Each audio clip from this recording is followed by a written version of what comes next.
Un cordial saludo para todas las personas que observan este video a través de YouTube. Mi nombre es Robert Danilo Guzmán Malagón y vamos a desarrollar la tarea 1, que es una actividad de reconocimiento para el curso de pintura digital.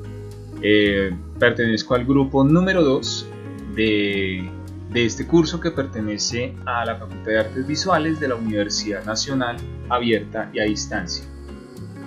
En el video que vamos a desarrollar, vamos a hablar de la vida y obra de la artista mexicana Frida Kahlo, o Magdalena Carmen Frida Kahlo Calderón. Nació el 6 de julio de 1907 en la Ciudad de México, en la localidad de Coyoacán. Fue la hija de Wilhelm o Guillermo Kahlo, de ascendencia húngaro-alemana, y de la mexicana Matilde Calderón. Frida fue la tercera de las cuatro hijas de este matrimonio. De Guillermo podemos decir que fue un fotógrafo de inmuebles y diversas piezas para la historia de la independencia mexicana.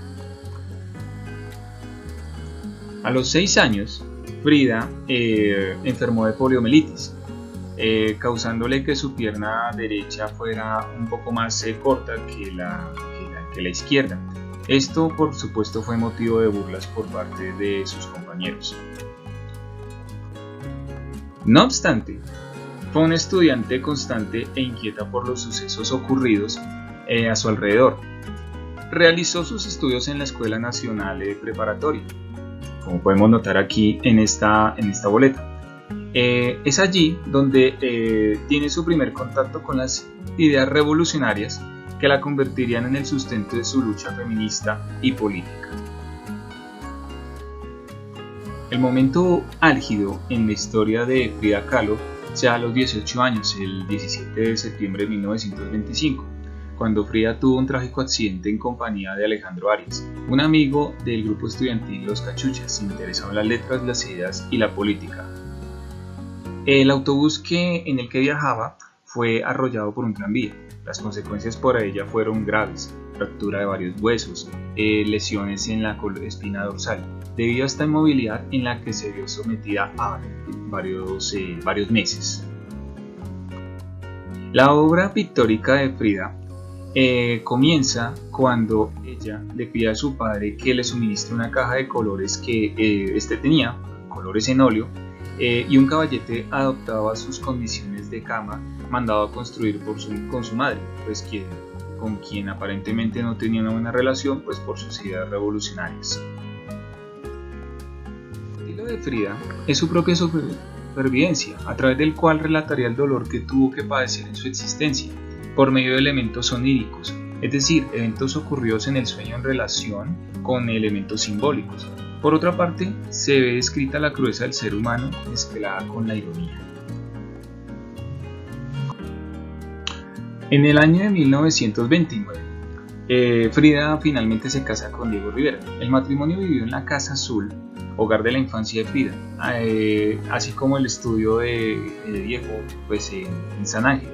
Tuvieron estancias cortas en la Ciudad de México. Kahlo y Rivera también radicaron en Cuernavaca y en diversas ciudades de los Estados Unidos: Detroit, San Francisco y Nueva York. Es aquí, en este escenario, donde Frida sufrió su primer aborto, el cual da origen a una de sus más conocidas obras, la que se llama Hospital Henry Ford, del año 1932. La obra habla por sí sola de algunos elementos representativos de lo que significó el aborto para ella.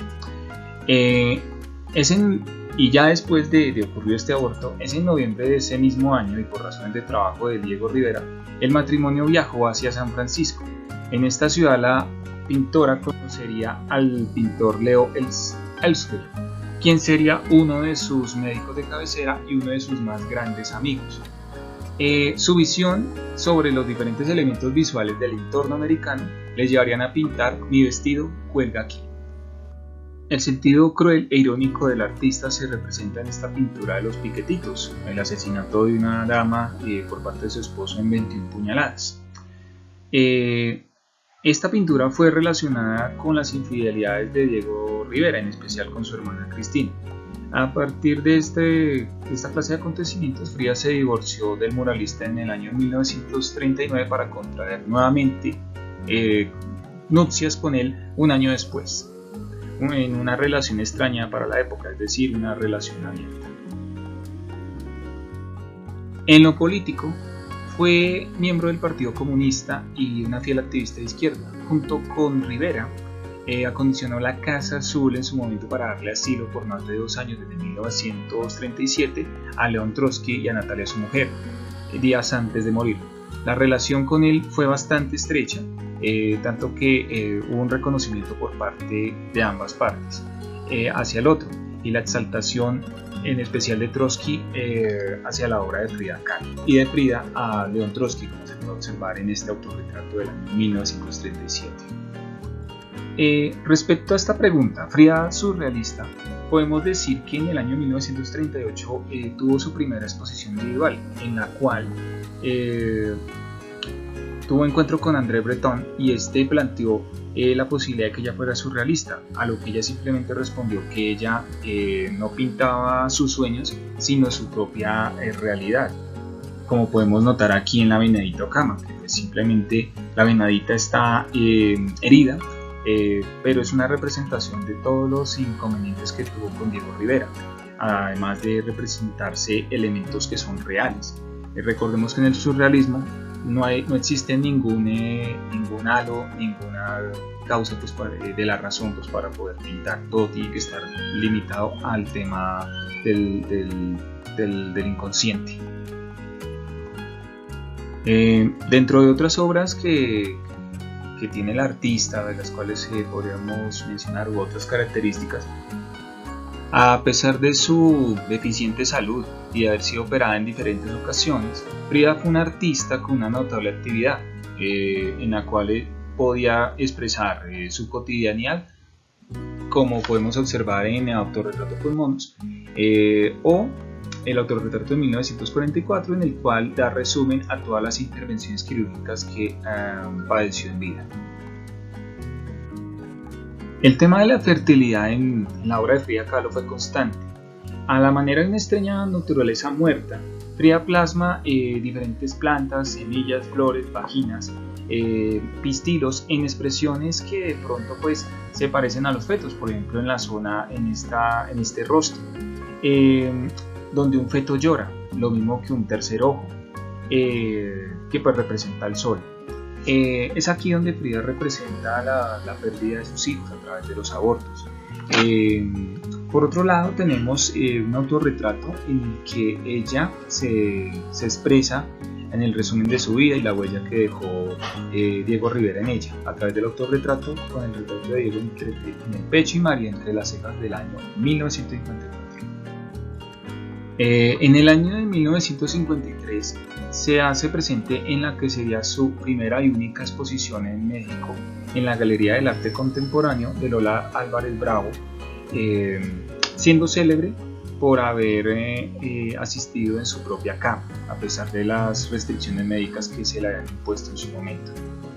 Al final de su vida, su salud fue asimismo, su salud fue decayendo, ya que de 1950 a 1951 permaneció internada en el hospital inglés, y ya en el mismo año de 1953, en el año de la única exposición que tuvo, la artista sufriría una amenaza de gangrena, la cual provocó la amputación de su pierna derecha, sumado a sus intentos de suicidio con opiáceos ocasionados por el desánimo emocional y los dolores intensos que ella pudo haber sufrido.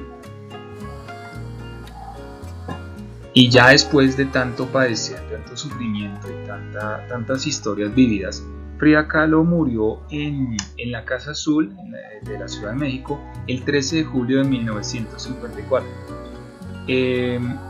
Ella fue velada en el Instituto Nacional de las Bellas Artes, en una ceremonia que fue bastante concurrida. Realmente hubo polémica en ese evento, ya que la bandera del Partido Comunista Mexicano fue instalada sobre su ataúd, lo cual generó cualquier tipo de suspicacias sobre lo que fue Frida Kahlo en vida.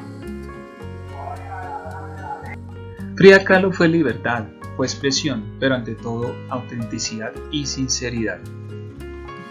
Mostró su alma como tal. Los despido con este análisis, lo terminamos con esta frase: espero alegre la salida y espero no volver jamás. Frida Kahlo era pura libertad. Y su legado se puede ver inclusive en estas camisetas o en las imágenes actuales en las cuales se representan muchas personas de nuestro tiempo, millennials, incluso personas jóvenes, viejas, de cualquier edad. Pero Frida dejó un legado importante en la cultura popular mexicana e incluso latinoamericana y mundial. Luego de analizar la pintura de Frida Kahlo, que pues se encuentra dentro del espectro análogo, analizaremos algunos aspectos paralelos entre lo análogo y lo digital, pues especialmente en la pintura. Vamos a analizar conceptos como el pincel y el óleo. El pincel es la unidad física o un punto cuadrado rectangular en informática para definir la parte más pequeña de una pantalla de un ordenador o un dispositivo móvil. Esta determina la resolución. Entre mayor resolución, pues vamos a ver una mejor visualización de la imagen. Respecto al óleo, es una técnica de la historia del arte que se refiere, en la cual pues los pigmentos se mezclan con un aglutinante compuesto por aceites. Esta base aceitosa hace más fluida la pintura. Su secado es rápido y puede generar efectos muy buenos respecto a las texturas, ya que suelen ser fuertes en el momento de su secado. Respecto a otro par de elementos como el pincel y la tableta gráfica, podemos decir que el pincel es un elemento que aplica pintura compuesto por el mango en pelo y la misma férula. En cuanto a la tableta gráfica, es un elemento que comprende el conjunto software de dibujo y un dispositivo. El pincel puede tener pelos de cerda sintéticos.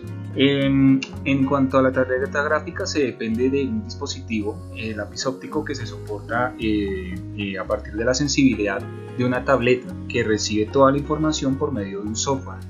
En cuanto al pincel, esta mide de acuerdo a la intensidad de lo que necesita el pintor para el tema de las líneas o los trazados.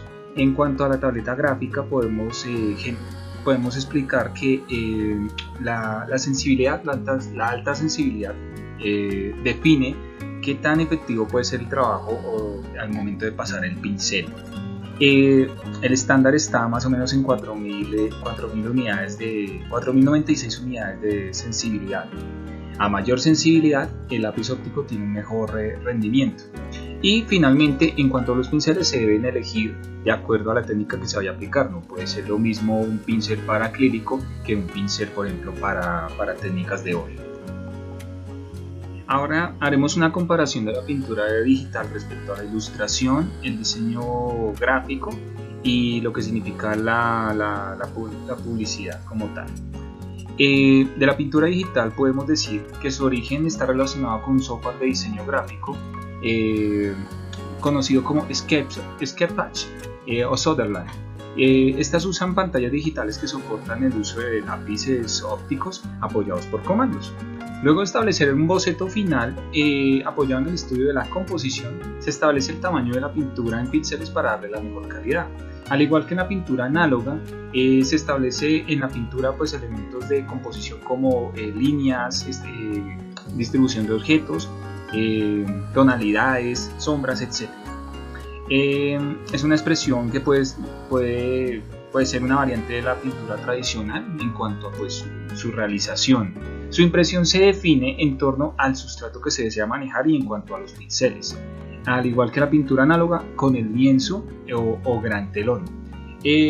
La ilustración, si la comparamos con la ilustración, y de acuerdo con el concepto de Esteban Mensa y su grupo de investigación, es una técnica visual que busca transmitir o comunicar un texto a través de distintos códigos visuales. Estas son usadas sobre todo en el diseño editorial, en revistas, en libros, por ejemplo, para niños. Es capaz de llegar a más personas por su capacidad amplia de lenguaje. Es un lenguaje ampliado con respecto a lo visual. Respecto al diseño gráfico, podríamos mencionar en el diseño gráfico que pues es una creación visual con cierto propósito, pues de satisfacción a las personas. Las figuras, pues a través de figuras y códigos visuales, a partir de una idea establecida que busca generar un mensaje. Realmente pues no es tan libre como en el caso de, digamos, de las artes. Respecto a la publicidad, podemos decir que pues respecto a la pintura digital, la publicidad busca ofrecer productos y servicios a través de estrategias, a través de enfoques que pues comprenden los medios de comunicación, las agencias de publicidad y las marcas. Es una comunicación que sirve para dar a conocer el producto pues determinado. Se pueden encontrar en medios impresos, los tradicionales o los digitales. Un buen ejemplo de ello en este momento son las plataformas de medios como por ejemplo YouTube, Instagram, el mismo Facebook. Y su función es persuasiva con el cliente, por ello su creatividad e impacto. O sea, de ahí que podemos decir que todas son complementarias entre sí y que simplemente cambian son los propósitos, pero realmente todas son fusionables. Por ejemplo, la pintura digital puede hacer una buena publicidad o puede tener cierto propósito. El tema aquí es la libertad que se crea. Pues recordemos que el arte es un poco más libre y no tiene como ese propósito de venta, así como el caso de la publicidad.